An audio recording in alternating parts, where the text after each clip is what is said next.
Hello everyone, my name is Micah, and I will go ahead and preface this statement by saying this is the product of my own thoughts and observations. But high school was a popularity contest, and if you think it wasn't, you were probably winning. I'll let that sink in for a minute here. So although this mantra is of my own thoughts, a study from the National Bureau of Economic Research suggests that there may be more truth to this than most of us care to admit. Now, I can't speak to every high school throughout the country or the world for that matter, large or small, but I imagine I'm not the only one that has had similar experiences. And based on my research, popularity and social status affecting classroom treatment is far more common occurrence than you might think. Teachers picking favorites and, more importantly, neglecting the students that don't fall into that category is far too common. So I started I started public school in the third grade. Before that, I was homeschooled by my parents, had very little social interaction with students or kids my age. But even from the first day in public school, I could tell that certain students fell into better favor with the teacher than others. And at the time, I didn't think much of it, but year after year, it seemed like the same group of elite students, so to speak, were always falling into the preferred group by the teachers all throughout high school.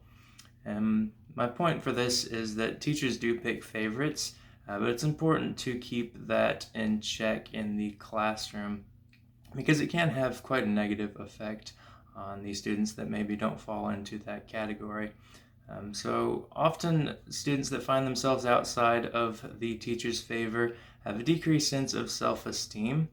Alec Faneroff, a university student at the University of Maryland, recalled his disappointment with favoritism and its resulting treatment in the classroom with the interview with CNN. He said it can be demoralizing to students not on the receiving side of favoritism.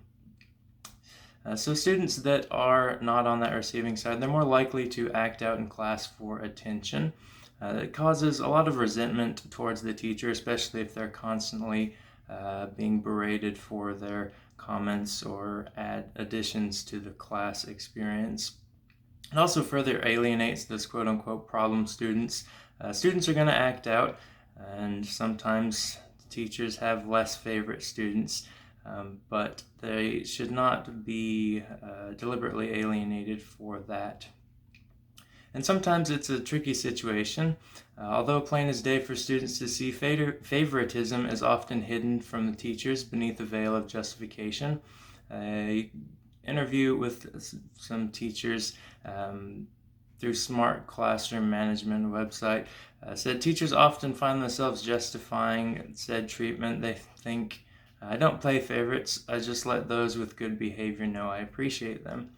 So this is okay to appreciate your good students, but whenever they're constantly finding themselves better off than the rest of the classroom, this is when it begins to be a problem.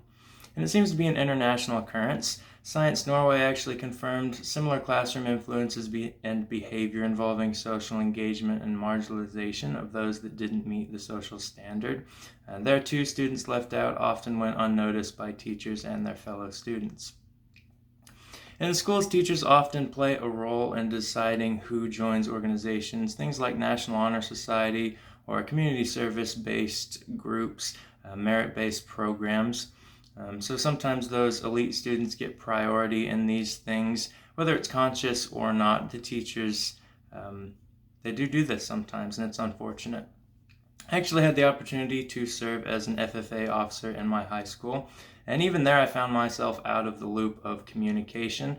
I had an impressive enough resume to make the cut for officer, but I found myself excluded from meetings, unfortunately, and the other officers were always making plans to that group of elite students, and I found myself simply out of the loop. I wasn't included. And I suspect this is a larger problem in small schools where last names are more important than GPA or merit citizenship, things like that.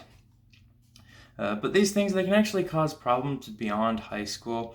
Time Magazine actually did a study in Minnesota where they followed 10,000 high school students after graduation, and they discovered that those in the top quintile of high school or popularity distribution earn up to 10% more than those in the lower quintile, nearly 40 years after graduation.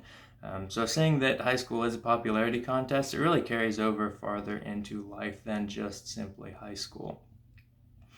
So the problem, it does tend to be tricky because teachers, they are human. They do most definitely pick favorites, as the Guardian newspaper revealed. There's no avoiding that, but the kicker is to not let that affect how you treat your students in the classroom. So randomizing, selecting students to help with teachers, special projects, whatever, staying after class, that's very important. The most important thing is to treat all students equally, both in reward and in punishment. Don't make exceptions for your favorite students, and don't be more harsh on your perhaps less favorite students. So rigidity discourages disagreement. And then also calling out teachers sometimes is important, especially for the students on the in. It can be very helpful to say, hey, you're treating me better for whatever reason, and I appreciate it, but sometimes some other students need some more attention than I do.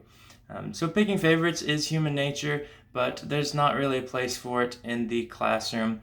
So it's a hard thing to admit, but it's an even harder thing to avoid. So just don't let it affect your classroom management and behavior. Thank you very much.